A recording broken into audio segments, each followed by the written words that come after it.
Should be on your board. Like, where are they now? How is everyone? Oh, the room goes silent. I actually heard somebody in the very beginning, no names, no faces, say, "Oh, we'll wheel you into the operating room, but no anesthetics." It sounds as if you're getting a bit jaded. Yeah, that was Joel. Oh! So, did everybody get the PowerPoint for today? Okay. I just came from a class I started teaching this week to high school juniors, and they are a remarkable group of people. They're fantastic, they're invested, they're motivated, they're terrific, but this is quite a transition to you guys. I've been telling them about you and some of the things that we're talking about, so I think it's only fair that I tell you a little bit about them. But they are here taking a course for college credit during the summer, and you know that that's a commitment, right? Yeah, that's where you all are. Well, this is what we're going to focus on today: mechanics, usage, grammar, style, those things that characterize professional writing, writing in the profession, right?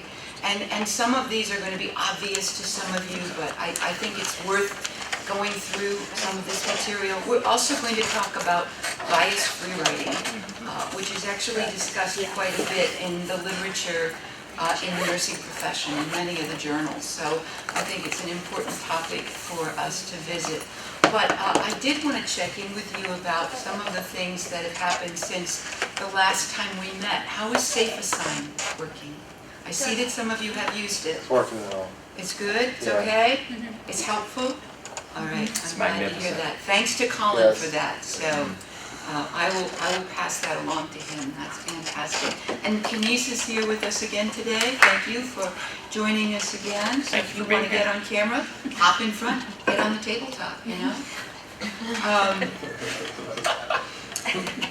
A couple of questions that came up over the last couple of weeks.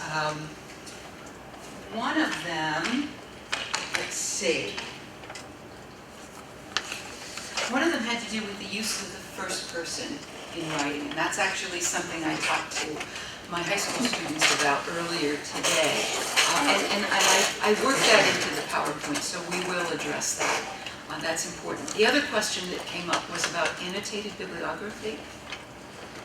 Is that a question that several of you had? Okay.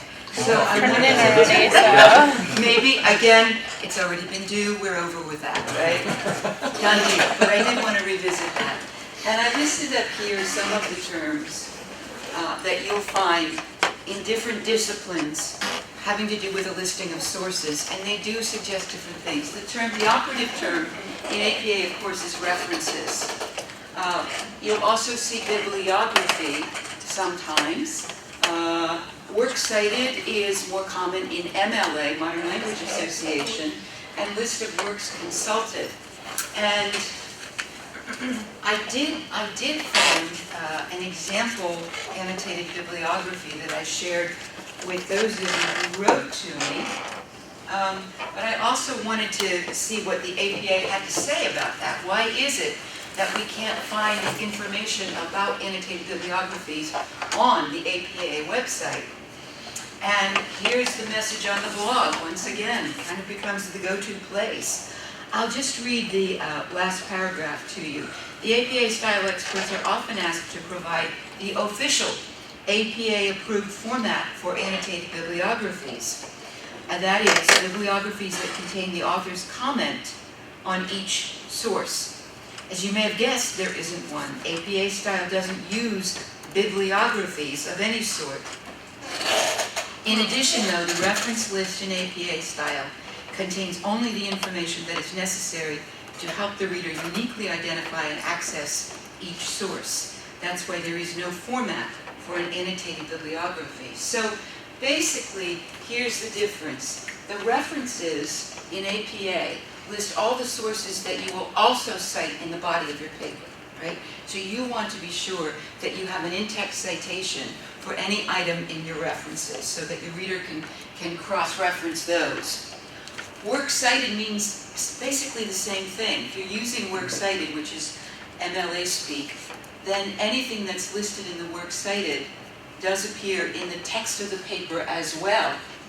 But list of works consulted in bibliography, those might include sources that the writer consulted or checked on that helped inform the subject, but they are not necessarily cited in the body of the paper. Does that difference make sense? A difference without a distinction? Are those approved with APA style? No. APA style, you're going to stick with references, okay? Stick with references. If you are asked to produce an annotated bibliography, which I know that you were, or at least some of you were, what you're doing is you're taking your reference list, right, in the same form, but you're factoring in a summary or an analysis of each of the sources, a brief description. And, you know, again, if you're asked to do something like that, the standard language is annotated bibliography. I don't know why APA just doesn't call it an annotated reference list. Wouldn't that be nice? I'll put in a request and see what they say. But if you come across something like that and you cannot find a model or information pertaining to it, don't hesitate to let me know, and I'll see what I can do to find something that's helpful. Any other questions that came up in the last couple of weeks that we can address today before we go on to the month, mechanics, usage, grammar, sentence structure, and style? No? You set? All right, then. I will say. Yes. So the first person thing, I sent you that, and it was really weird because it wasn't a reflective piece. But I thought that in a non-reflective piece you could say, because the question was about like us. I can't pull up, I was trying to pull up the prompt for the thing, for the assignment, but I couldn't. But it was like asking about your working background. But Okay. my personal working background, but to not say the author. Okay. She said it was first person. You didn't send me what you wrote, and so I was going to ask you about that. Did what I send you help at all? You can say no if it didn't. I don't exactly remember. 'Cause I Okay, ended up I'll revisit that scrapping today. the whole paper and I had to Oh. redo it. Okay, so for everybody's benefit, would you want to explain to them, did you use first person or did you use the author? It said the author, and I was told by the grader it was first person. Oh, the grader referred to the author as first person. She told me the author was first person. Okay. Okay. But then in a different class, I've heard the opposite. Okay, Seems kind of subjective. okay. I'm going to try to address that a little bit. I Yeah. factored it into today's presentation. But the difficulty is that using the author in reference to yourself, which is why I think it was interpreted as first person, right? Because that was your intention, Yeah, because the question was asking me about myself. right? Can be confusing. So were you permitted to use first person? I mean, they told us not to, but I thought that was just like the best compromise I could make. And that's understandable. So hopefully, when we come back to that, we'll clear it up a little bit. It may be best always to ask your grader or the professor of the class and say, is first person permitted on this particular assignment? If not, is it permissible to use the author? With my own classes, I tend to distinguish by having students refer to themselves as the writer and their sources as the authors. So I don't know if that would be a distinction that might be helpful, but we'll get to that, I hope. But you need to let me know, all right, what's working and maybe what's not. So we'll go ahead and start with mechanics, usage, grammar, and style, and talk a little bit about this. One thing that's particularly important, I think we talked about this before, is the use of tense. And past tense is typically preferred in APA, which is why I had to go back and revise those signal phrases that I gave you originally. I gave them to you in the present tense, but here they are in the past tense with the author and year included. And if you'd like some more information on signal phrases and incorporating quotations, I've embedded quite a few links in this PowerPoint, you might notice, and I won't necessarily go to those today, but maybe they can be useful sources for you if you have other questions. But There is a range of templates for signal phrases so that if you are stressed finding synonyms for said or wrote, try Googling they say, I say, Graff and Birkenstein. We referred to them before. I think I put that on your last PowerPoint. That can be helpful. But present tense is typical. Now, can you think of any exceptions to the use of the present tense? I don't know if that would be the case in any of the assignments you have currently, but can anybody think of an exception to the use of present tense in writing that you may have done in nursing?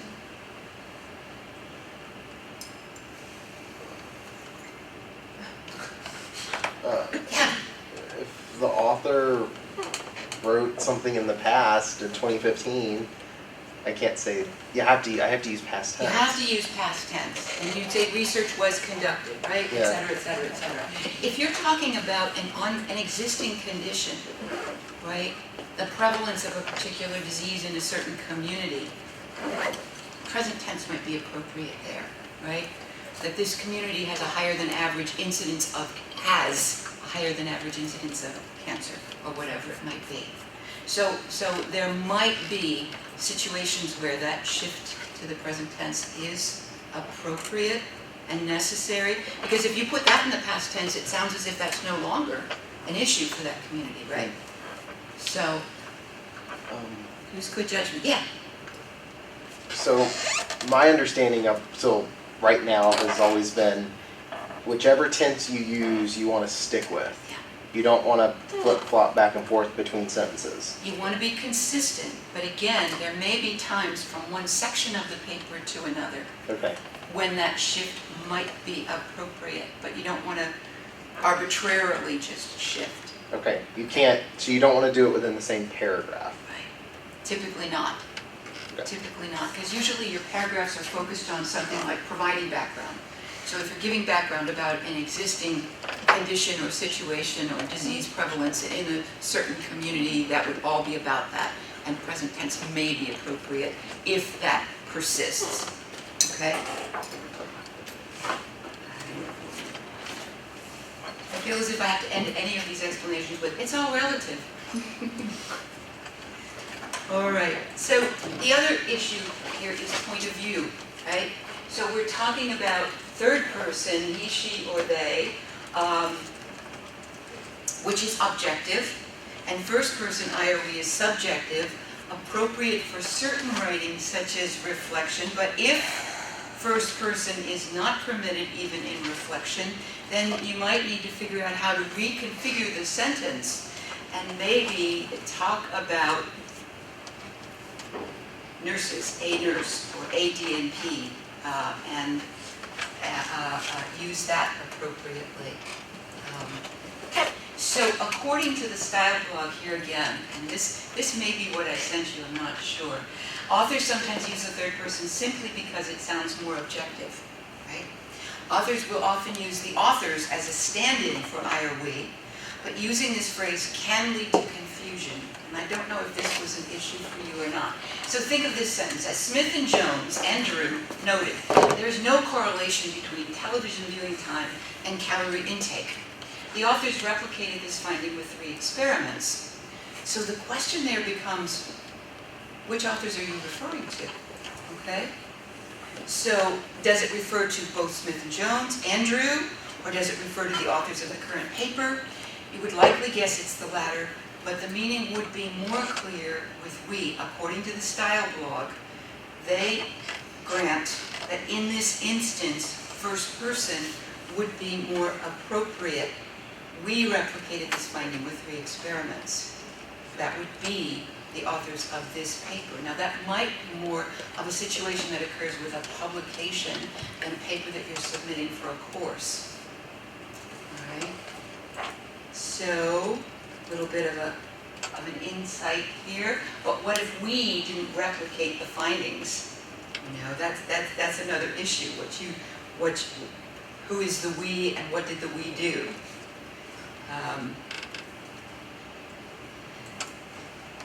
So attempts to avoid first person can also lead to Anthropomorphism. There's your word for the day.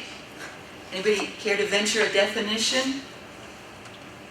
Human qualities to a non-human thing, right? Very good, and a human quality to a non-human thing. So, as the manual notes, an experiment cannot attempt to demonstrate. An experiment doesn't demonstrate, right? But we can, or I can, or researchers can, all right? And look at that, they're using a present tense in that instance. And that's directly from the style blog, so. And finally, the use of the editorial we can sometimes be confusing. For example, we categorize anxiety disorders. And you might wonder there whether the we refers to the authors of the current paper, to the research community, to some other group. Because often we use we to represent an attitude that's prevalent in the community, right? We often think of, etc.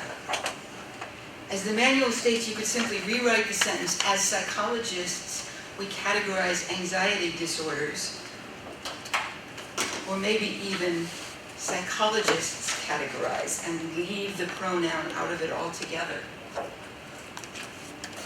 So a word of advice, as always, your institution may have its own guidelines, your department may have its own guidelines, publications have their own guidelines that are sometimes very specific and unique. So check and to see what those guidelines might be.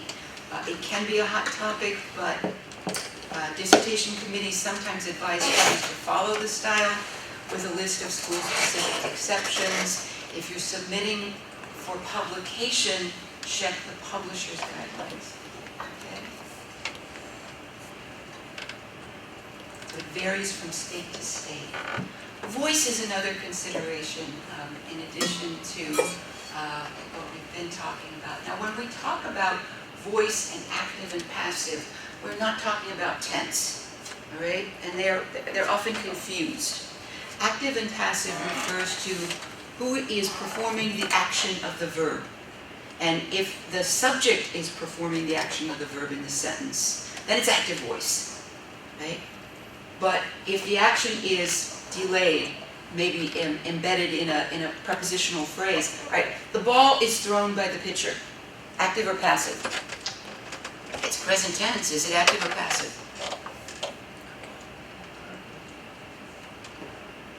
Who's performing the action of the throwing? The pitcher, right? But pitcher is the object of the preposition, so that's a passive construction. Okay? So who's performing? Now, there are times when passive voice is most appropriate, particularly in APA. What you need to decide is, where do I want to focus? Am I focusing on the recipients of that action, or am I focusing on the researchers? Right? And that might help you to determine whether active or passive is more appropriate. Passive voice is actually wordier. The ball is thrown by the pitcher. You've got that verb to be. In addition, you've got the preposition by, you've got the, right? But if you write, the pitcher throws the ball, it's a lot shorter, more concise, it's active, okay? So that's a distinction that may be important to you. So, active voice, I conducted an experiment about body image, the researchers conducted an experiment, Smith and Jones conducted an experiment. Passive would be an experiment about body image was conducted. And notice the actor of that verb is not even included in that sentence. It may not be important for you to say researchers. Okay? Or it may be part of your citation. So that's voice. So according to APA, once again, the passive voice is acceptable in expository writing. Writing used to give information on a topic or to explain when you want to focus on the object or recipient of the action rather than the actor. An example of appropriate passive voice, first-year students have been underserved by university administration. So your focus here is on the students, right? Even though it's the administration that performed the action described in the verb. Okay. Questions about passive voice before we go on to economy and precision? Yes? I'm really bad at using passive voice, and I feel like it comes up more often when I speak in present tense, or past tense. But is there a way to remedy the situation? Because I feel like I sit there and look at a sentence and I'm like, I can't avoid it. There are ways that you can reconfigure, and what you might want to do is play with the syntax or the way the words are arranged. I know this sounds really time-consuming, but once you practice, you'll come up with a method, I think, for revision. And what that might be is, if you've got a passive construction, what happens if you move the object of the preposition? Let me go back to that earlier example. If you move administration as the subject, the administration underserved these first-year students. So you're rearranging those parts of the sentence to make the object of the preposition the new subject of the sentence. It's shorter, it's more concise, it's more precise. But again, if your focus is on the students, maybe you want them to be the subject of the sentence, even if it's a passive construction. All right? Make sense? Sort of? Okay. Let's talk about economy and precision. The first thing, and this came from Norton, which is a publishing company, and one of my favorites. They do some great stuff for writing at the college level. And their first piece of advice is delete expletives. And I thought, expletives, curse words? Yeah, you probably shouldn't use those in any of your academic writing. But expletives also means those wordy phrases, such as there is, there are, there was, there were. You can usually, if you find yourself in revising, if you find yourself using is, are, was, were in every other sentence, you can probably revise those sentences to make your verbs much more precise. Okay? There is a connection between features of social status and health. How could you revise that without the there is? A connection between features of the social status and health were, or am I trading one for I another think maybe you're using as many words. So delete there is and try to condense, reduce the number of words in the sentence. Say the same thing.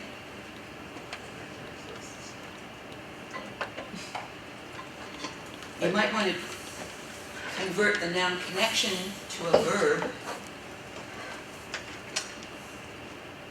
So just say it's connected to health. Uh-huh. You still have an is in there, but that's a lot better anyway, right? Or social status relates to, you might want to find another verb, health. All right? So how do we meet a page requirement?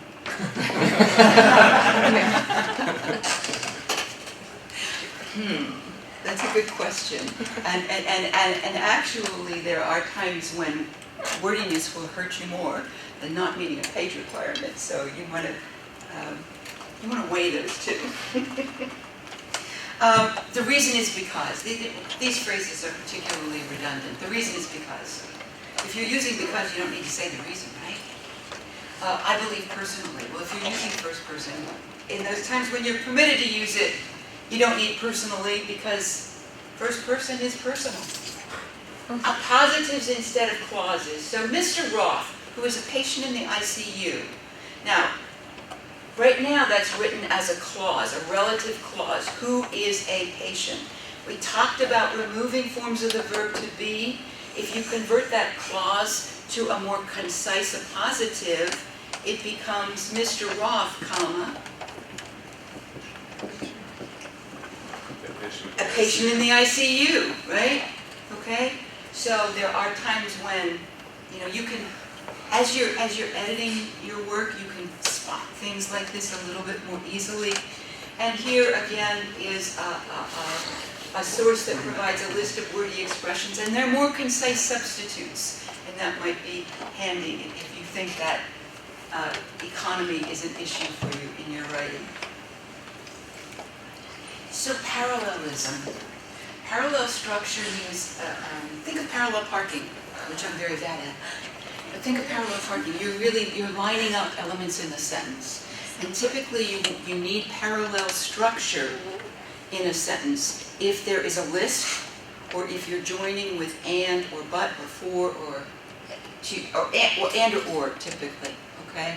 Because you want those to be structured similarly. Let's see if I have an example of that. If not,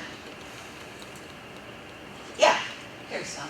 So this isn't parallel, for instance. The production manager was asked to write his report quickly, accurately, and in a detailed manner. So you're shifting from these adverbs, quickly, accurately, you're shifting to a prepositional phrase. But to make that sentence parallel, you could write quickly, accurately, and thoroughly. All right? All three are adverbs. Another example, the coach told the players that they should get a lot of sleep, that they should not eat too much, and to do some warm-up exercises before the game. A more parallel construction, the coach told the players they should get a lot of sleep, not eat too much, and do warm-up exercises. All right? So you'll hear it. Do you read what you've written out loud or ask somebody to read it to you? That can be one of the best ways to see whether your prose is concise and appropriately rhythmic, if it's making sense. Because you will hear things that you don't see, particularly on the computer screen. It's actually a very good idea for you to print out something that you're about to submit before you submit it, so that you have better access to it. Your brain has better access to it, okay? When we work with students in the Writing Center, we usually ask them for permission to read their writing to them, because that gives us an opportunity to hear what they've written and for them to hear it as well. All right. So recruit somebody. Subject-verb agreement. The clinician and researcher in this study was informed. Is there subject-verb agreement in that sentence? No. No, because the subject is what? The clinician and researcher. The clinician and researcher. So it's a compound subject, which means it's plural, and the verb is was informed. So what should it be? Were informed. Okay. Easy enough to have that kind of a glitch. Noun-pronoun agreement also. Which of these is correct? When nurses begin a shift, he or she. When nurses begin a shift, they. When a nurse begins a shift, they. What do you think? What's your option? You think the first one's right?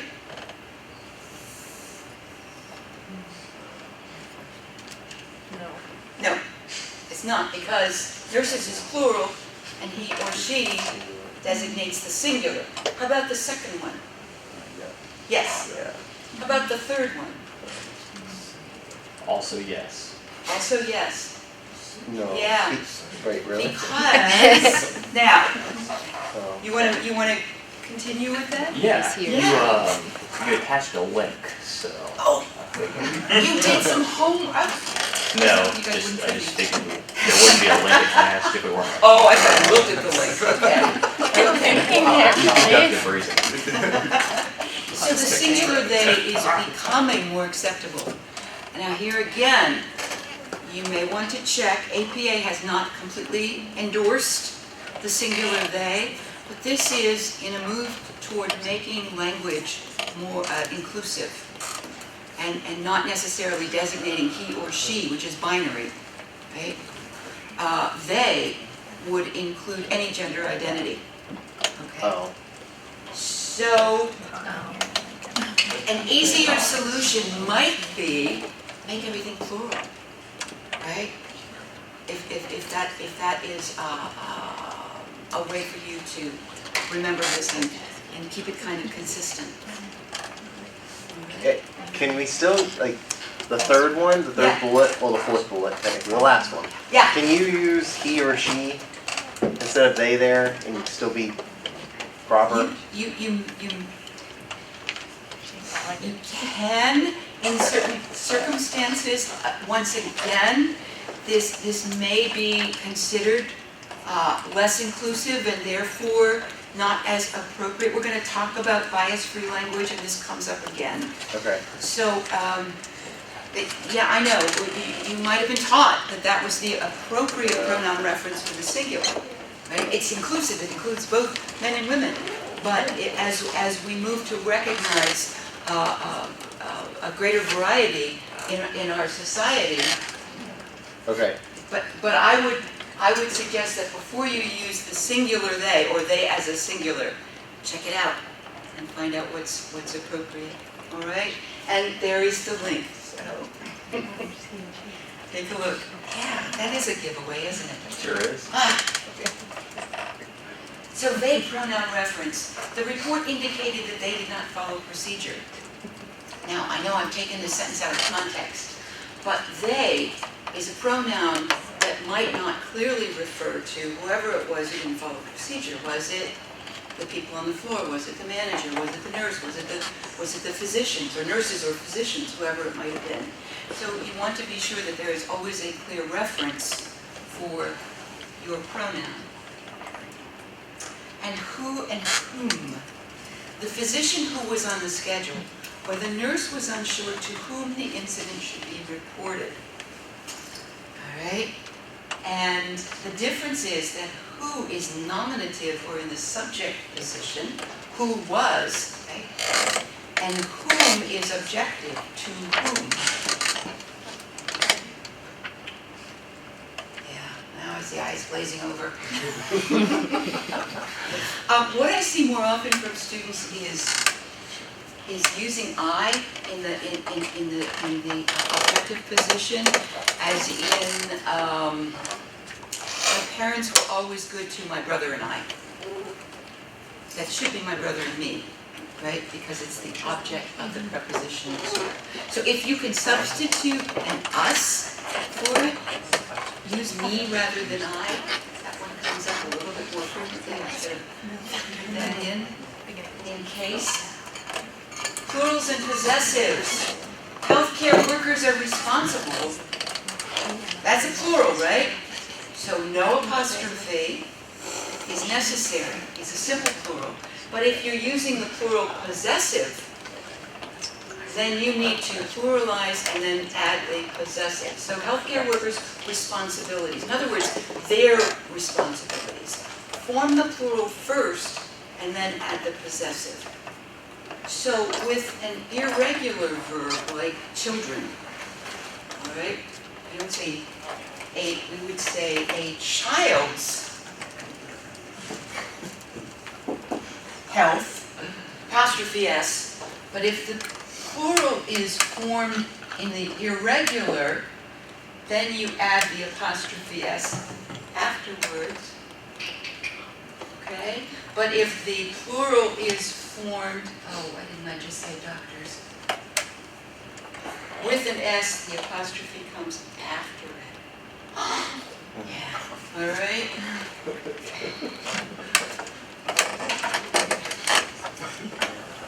Is this feeling like 5th grade grammar again?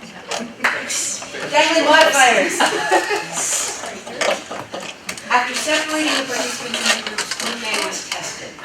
Now this is a dangling modifier. Usually it occurs with words that are formed with an ing ending. A clearer modification would be, after separating the participants into groups, researchers tested group A. Because in this first example, group A didn't do the separating, right? Yeah. The researchers did. So you want to be sure that the word being modified is closest to the modifying phrase. All right? And I just listed a few that are commonly confused. And again, those contractions at the top, you are typically not going to be using contractions in the writing that you do in the profession. But just be sure that you've distinguished those from their counterparts. Okay?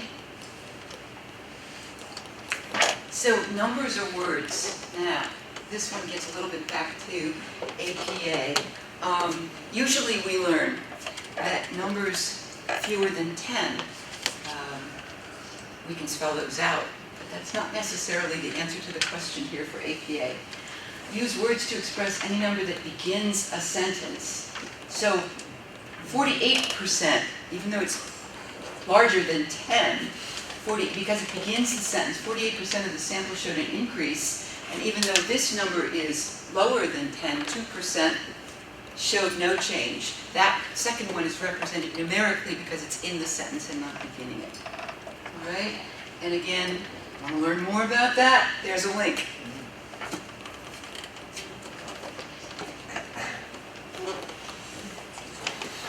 So capitalization, I've got a link for you, acronyms and abbreviations. I just will mention something about acronyms. Typically what you want to do in a paper is if you are using an acronym such as APA, right, the initials of this organization, the first time you use the acronym in a paper, do spell it out and then put the acronym in parentheses. And then in subsequent references, you can always just use the acronym itself. Okay? Can you just continue with the whole name every time, or is that not really approved? I usually what Are I you do. trying to go for length again in the paper? Fill up those pages. Just out of curiosity. I think the standard is that if it's typically going to be the acronym that's used, such as APA, then you should go with that if that's the way that it is commonly referred. What if you use them really far apart in a paper, like in the very beginning and the very end of the paper? And the reader would have to like look all the way back if they were unsure of what you were talking about. I guess you're dealing with a reader with a pretty short attention span, maybe. And the idea is that once you've offered that explanation or definition, you shouldn't need to repeat that. Okay?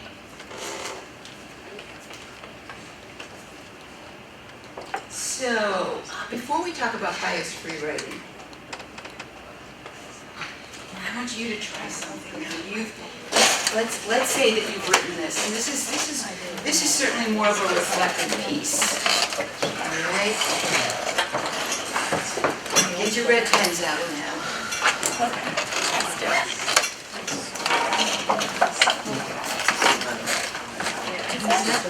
Let's do it.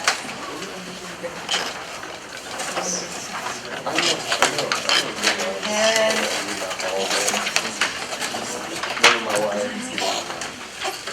She told me what thing And you'll see at the end that I did base this on a piece that appeared in the journal Anesthesiology, and I did offer my apologies to the author because I butchered his writing a little bit, but I gave you a list of the things that you should be looking for. So I'm looking for your ability to recognize some of the things that we've been talking about if you're editing and proofreading your own papers, okay?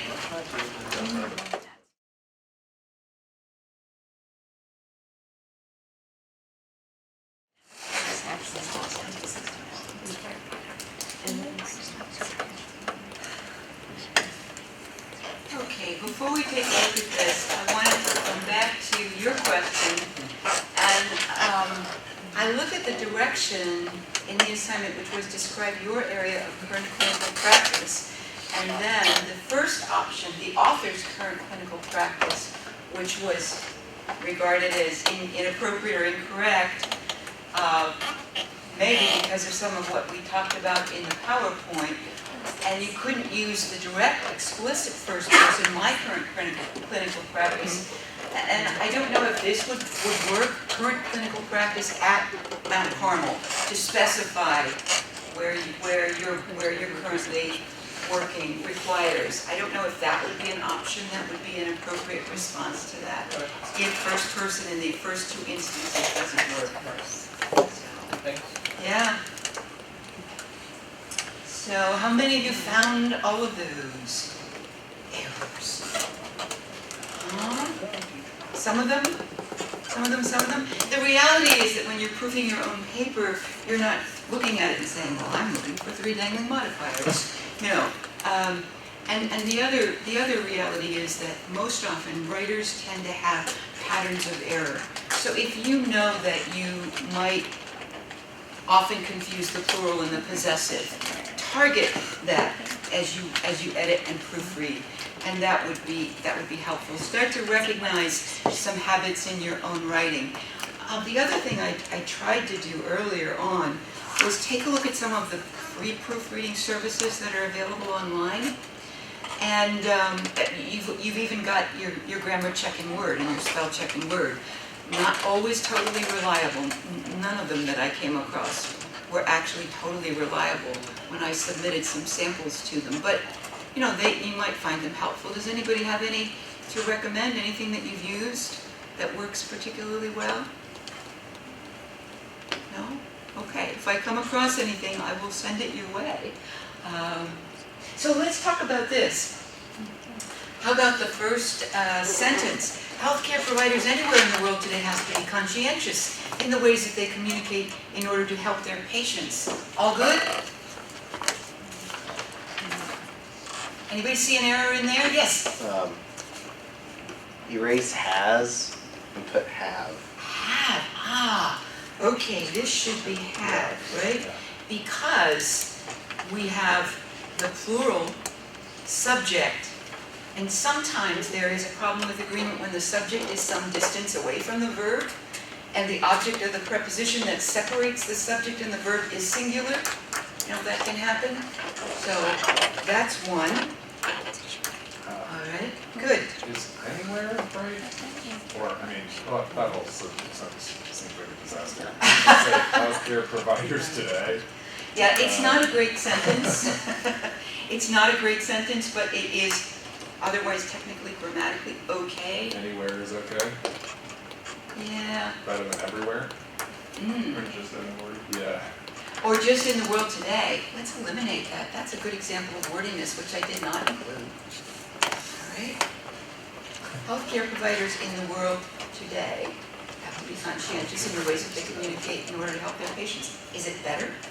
I don't know. I think you probably just go healthcare providers today. Well, Ah, healthcare providers have to be conscientious. There's a lot you can get rid of. good. All right.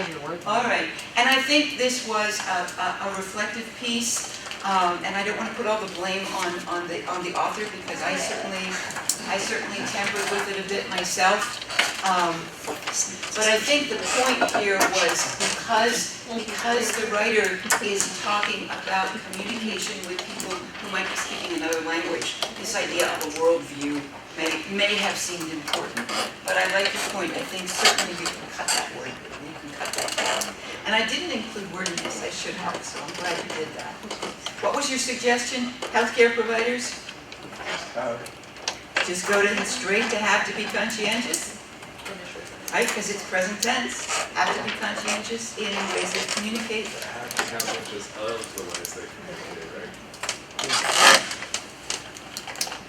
Either would work in that. It's still idiomatic within.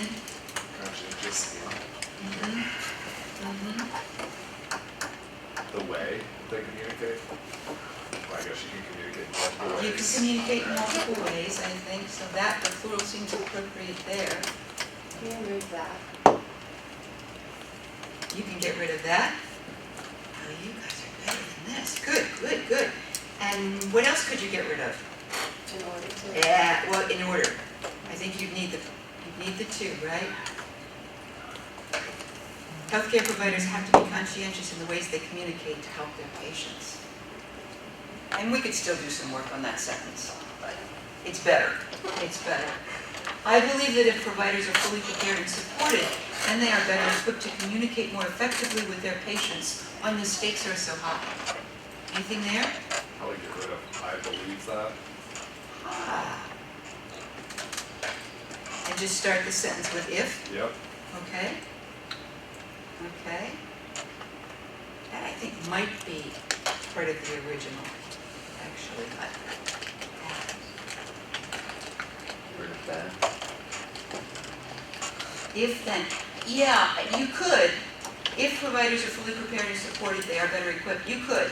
If then is kind of a pair, but you don't absolutely need it. Shouldn't it be will be? They will be better equipped to communicate more effectively? Well, the first clause in the sentence is present, and you could make the second future. and that would be a bit of a shift.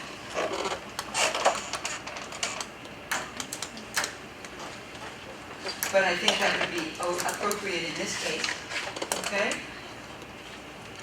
How about the second paragraph? As the world becomes smaller, providers will see more patients who come from different backgrounds and should be able to communicate with them. Anything there? The world's not changing size. Didn't you just say in the future? Why is the writer using, you're very literal. Why is the writer using, that's okay, that's good. That's good. Why is the writer using that phrase? Transportation makes it easier to get around, right? Well, I think it has to do with cultures coming in contact with one another, either through technology or through immigration. And I think it's been the writers. So, You get rid of should be able to. delete it. Yeah, if you deleted it, I think it gets So, some wording. providers, we'll leave this one out there. Providers will see more patients who come from different backgrounds and, Communicate with them in a better way. Maybe that's just adding words and getting, I don't know. and communicate with them in a Better. better way, is that what you're Maybe suggesting? communicate with them better, I don't know, it cuts down Communicate three with them more words. effectively, communicate, right? More effective, yeah, you could say that. Okay, there could be some work done there, yeah. I work at a healthcare facility where there are many patients who are children of immigrants or even immigrants themselves. One of these patients did not know English and I did not speak that patient's language. I'm just going to read and then wave at me if you want to stop. Without an interpreter available, I found it difficult to reassure the patient in the short time we had before the patient entered the operating room. All good? And well, maybe not When you good. say working at a healthcare facility, you can say I, right? I mean, you can avoid that if you could. When you say working at a healthcare facility, isn't that what we just told Chris to do? Well, if you converted it, if you change that to working at a healthcare facility where there are many patients who are children of immigrants or immigrants themselves, it becomes a fragment. You need to restructure it in some way that is just a long modifier. Let's assume that the first person is allowed in this instance, because it was used in this journal. Without an interpreter available, I found it difficult to reassure, I read that one, I'm sorry. And without the assistance of an interpreter, I was not able to determine whether or not the patient had any serious symptoms. Yeah, You could reverse, you could start with I was not able to and then end with you. Basically flip the sentence. flip this last sentence. Yeah, like, but What would be the advantage of that? I don't know, it just sounds better. Don't start the sentence with and. And you could get rid of the and. Is that what you're saying? Yeah, don't start sentences with and. Actually, Okay, wait. you can start a sentence with and, Oh. and you can start a sentence with because in informal writing. Okay. And, but you're right, you could delete and start with without the assistance, or you could move that phrase to the end of the sentence. Either of those would work. Okay. Okay? Finally, the interpreter arrives. What happens there? Right. Yeah, arrive, shift in tense, right? And often there's a shift in tense when we are narrating, when we're retelling a story, and we get caught up in the action of the story that we're telling. It's kind of like sportscasters who are play-by-play, yeah? All right, so finally the interpreter arrived. As I spoke, bold that one too, as I spoke to the patient through the interpreter, I am able to determine that he could safely undergo general anesthesia, although he did mention having chest pain and palpitations that day. Another fact could undergo anesthesia. Seems like you're not being specific about who's getting anesthesia. Ah, so the pronoun reference. And again, that's really not one that I listed up there, so I'm glad you caught that. Good, good. I'm wasting time. Was there anything else in that sentence? So before we move on, what would you do to correct that? Oh, Change this to the patient? you can say that, yeah. That the patient could safely undergo general anesthesia. And then this he, because the noun closest to it is patient. This he is okay, all right? But there's another problem with that sentence. There's past and present in the same Yeah, sentence. I was able, there you go. Again, we were still in the moment. After further discussion with the interpreter, we determined that his symptoms could be attributable to anxiety. I explained to him the anesthetic plan. The situation has become all too common in healthcare. Now that is present tense, is it okay? I'm just not sure what situation you're referring to. Chest pain or anxiety. The lack of interpreter, Yeah. the, my real So that could be clarified, It's right? everywhere in the world. Or is it clarified? Okay, first question, is present tense okay here? Yes, because you're talking about a situation that persists. All nurses are. The second question is about this phrase, the situation. Now, it is clarified in the second sentence. Not there yet. More and more patients emigrate from other countries. Many understand little English, and they are often in need of care in an understaffed facility. So, as a healthcare provider, patients deserve the best care possible despite any language barriers that may exist. Studies have shown that patients who do not speak the same language as their doctor or nurse receive inferior care. Great. The patient underwent an uneventful general anesthetic. However, in the post-anesthesia care unit, he complained of increasing pain around his surgical site, stating his bandage felt too tight.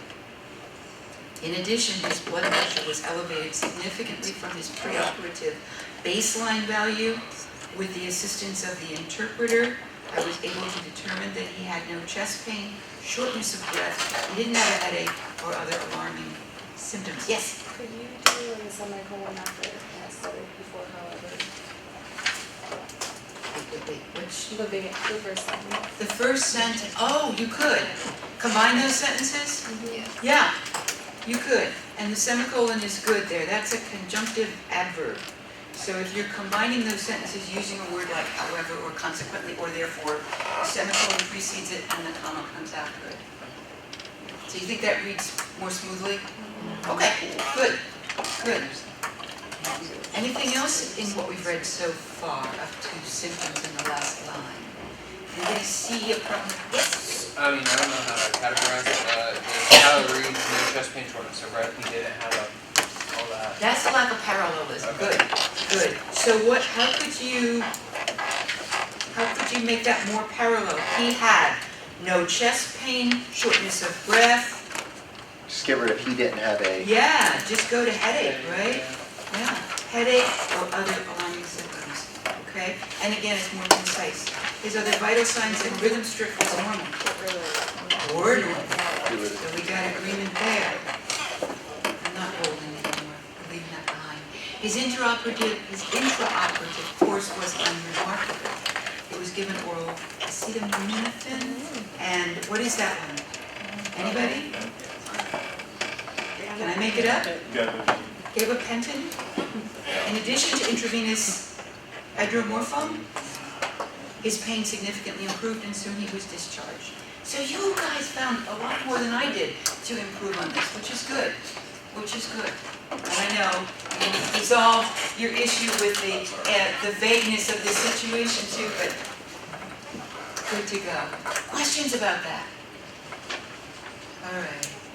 All right, I know that's a review. I kept adding to that list just because I kept coming across some things, so hopefully parts of that would be useful to you. I want to talk about bias-free writing, but do you need a little break? Need to get up and run around? Go run around.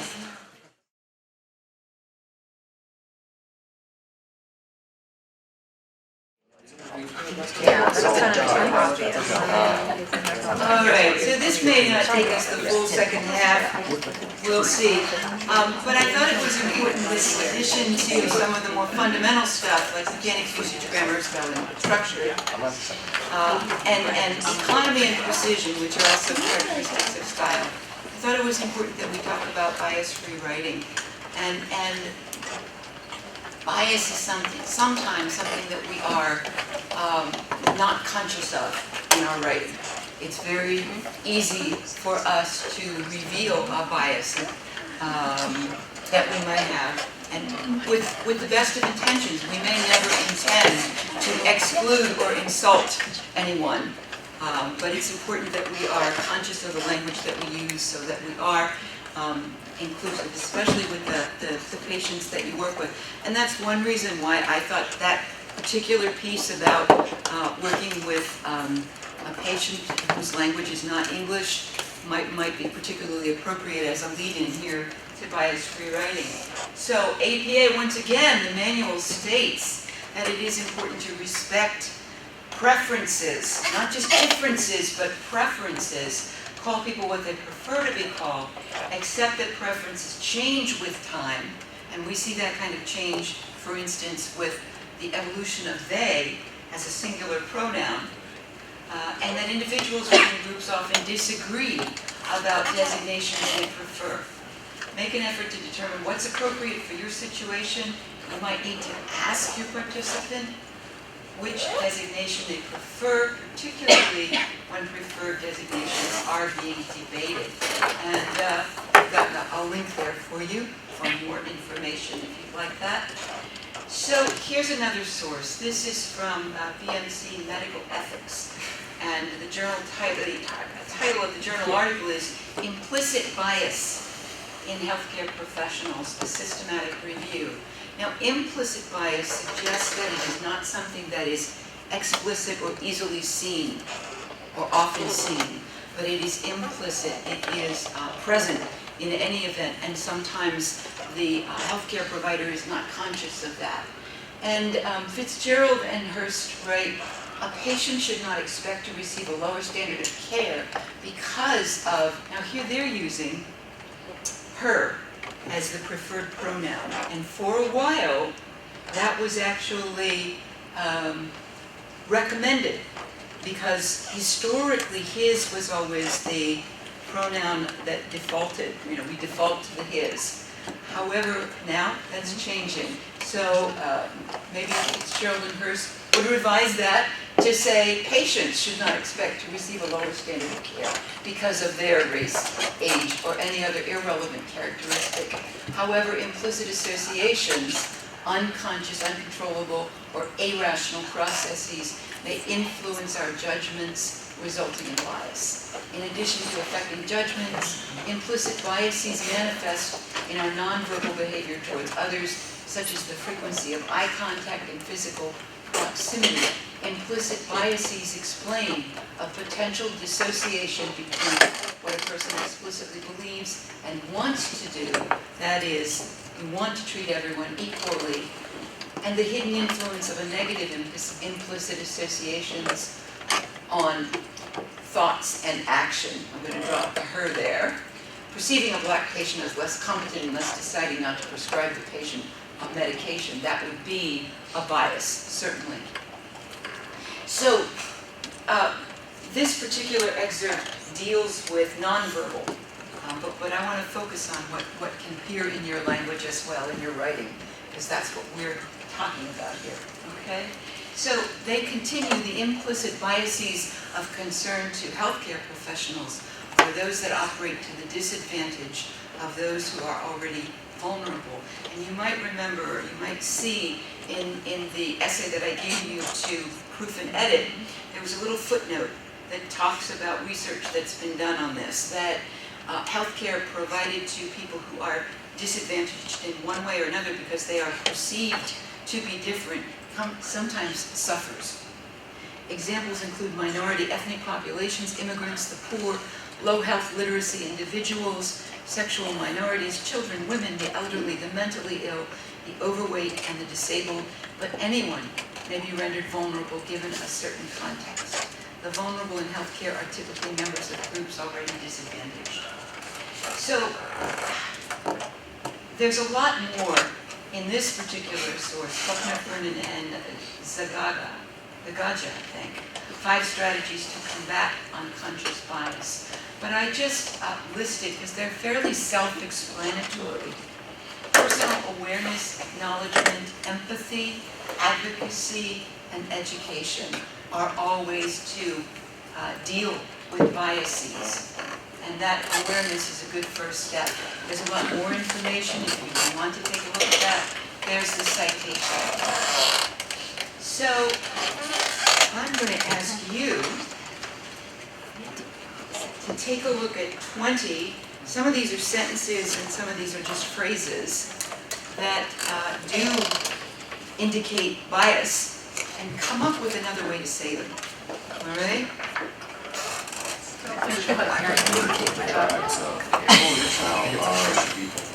So what do you think about number 1? Client's behavior was typically female. It just says it's typical. Was typical? That's kind of vague though, right? Yeah. Feministic. Or maybe to describe, you put it in quotation marks? Me? No. No, I was just joking. Or maybe to describe the client was uneasy or anxious or whatever. What'd you come up with? What was it? Is But it a then you're female assuming client? that a female's anxious. See, Well, here's that's true. Why don't you just say the female client's behavior was, I don't know. Typical?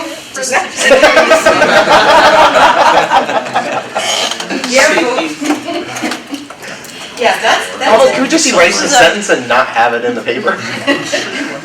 I think you would avoid completely characterizing any behavior as associated with a particular gender. And we've been through this right now. There's a lot of news about the word nasty allegedly being associated with women, and previously it was the word shrill. And these are stereotypes that are certainly condescending, okay? So maybe just to describe whatever the behavior was without associating it with a particular gender identity, okay? How about 2 participants were 300 Orientals? Asian descent, okay? Asian descent, good. The researcher focused on high blood pressure in old people. The elderly? Now, if you look at, and I gave you the link there, I'll show you the cheat sheet, all right? This is provided by HPA. And they actually say that the elderly is a problematic phrase, and the preferred phrase would be older people. But I think there's even a better way. Older adult? Population age. Give the population age, yeah, the age range, and I think that would be more, those over, yeah, say it again? Patients over 65, and that way I think you're staying away from the risk of any sort of stereotyping or pejorative, okay?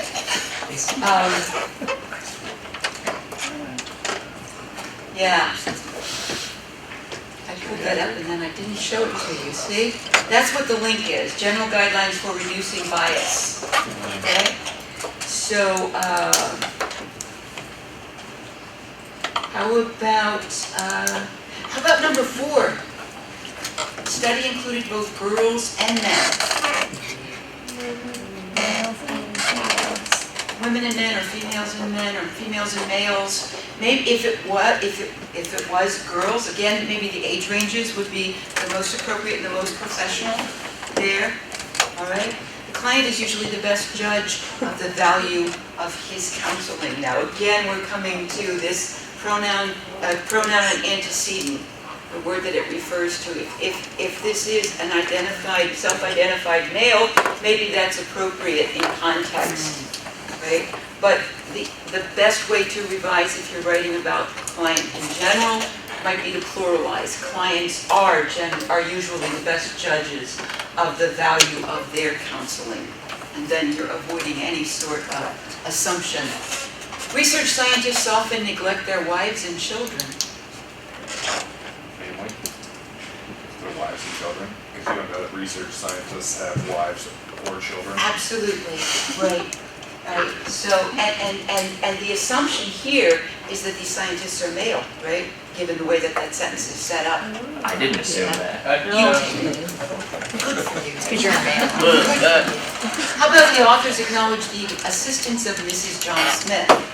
Mrs. her name's John Smith. Can it just be Mrs. Smith? Get rid of John. Yeah, get them out of there. She can have her own identity. Yeah. This Let them have a this first one is a name. little tricky. If the individual self-identifies as Mrs. So-and-so, so-and-so, you know, that's the term that you would use. Typically, the term that, the title would be MS period, which doesn't designate marital status. Mr. doesn't designate marital status, right? So it wouldn't necessarily. There's a matter of protocol too that might come into play when you're talking about your faculty here. If you know that the individual holds a doctorate, use the term doctor. If you're not sure, use a professor, okay? And that way you're avoiding any awkwardness. How about mankind? Humankind. Yeah. Man a project. Direct. Say again? Direct project? Direct a project, okay. Or complete a project, right? Man power. Humankind. Wrong. Strength? That's right. Well, let's take a look at what APA has to say. Human power, and that's power. Let's see, man a project, they say staff a project, hire personnel, employ staff, manpower, workforce, personnel, workers, human resources, okay? Pigs and the cows get left out of horsepower, you know, they get upset. Same sex, opposite sex, that again is a binary, so it assumes that there are only two sex identities, and that is not the case. Woman doctor, lady lawyer, male nurse. Hey, I have a question about that. Yeah. We just came from physiology class. Uh-oh. We're on In physiology class, there are already two sexes. It's male and female, XX, XY, right? So what if we're doing scientific writing versus non-scientific writing?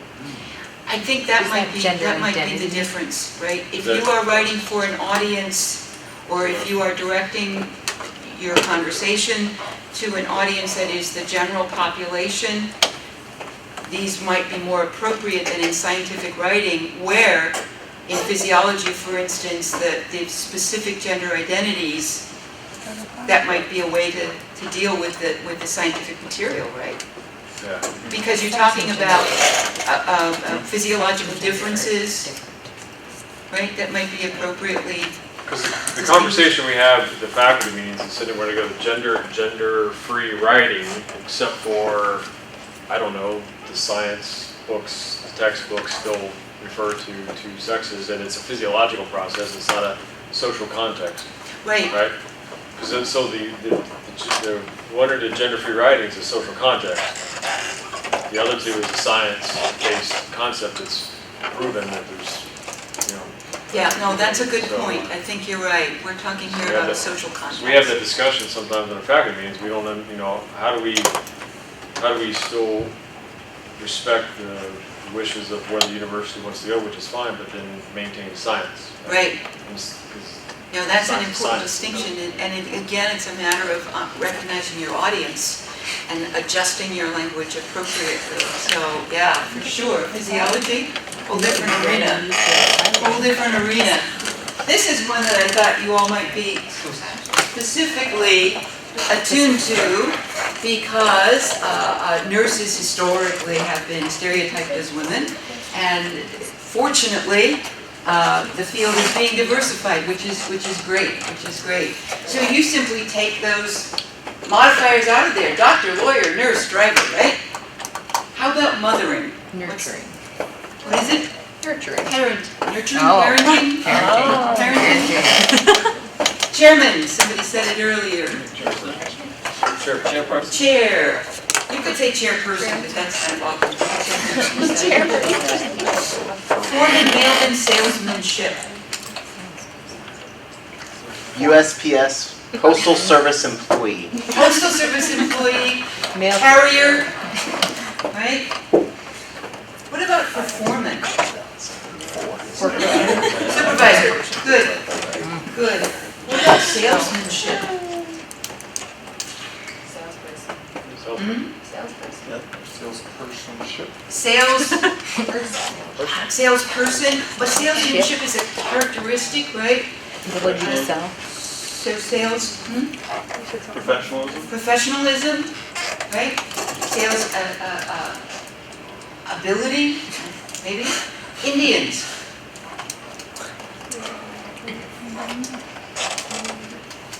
If there is a specific tribal association or designation, if not Native Americans, is typically, or if these are Indians from the country of India, that would be very different as well, right? So there's kind of a generalization there.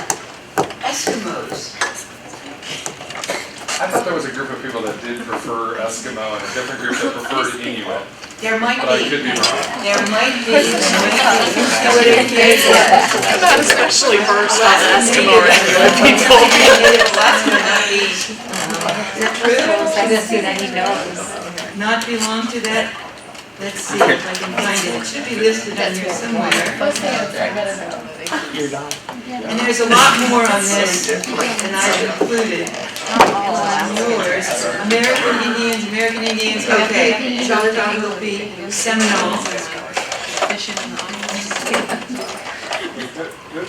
Yep. Right there? But Inuit. Oh, we studied Eskimos. We studied Inuit from Canada and Peru.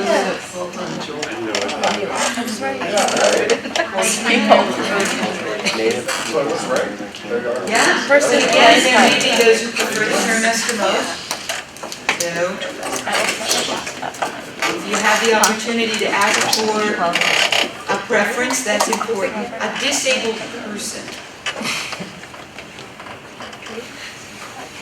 Anybody come up with an alternative to that, or see a person with a disability? And the difference here is that using the disabled as an adjective seems to describe the whole person. But a person with a disability puts the emphasis on the individual rather than the disability, okay? And that's something that I've been attuned to because of disability services in the area. How about mentally ill child? The special needs word nomenclature is being used better, more with 19, have a son that has a disability. Special needs is being used more often now than the word disabled. Mm-hmm. There's no really good nomenclature, but special needs is being used more. Person with, or it says special needs, persons with special needs, right? Or, You're right, the word disabled in itself is really, has negative connotations. So special needs is much, a child with special needs is much more appropriate.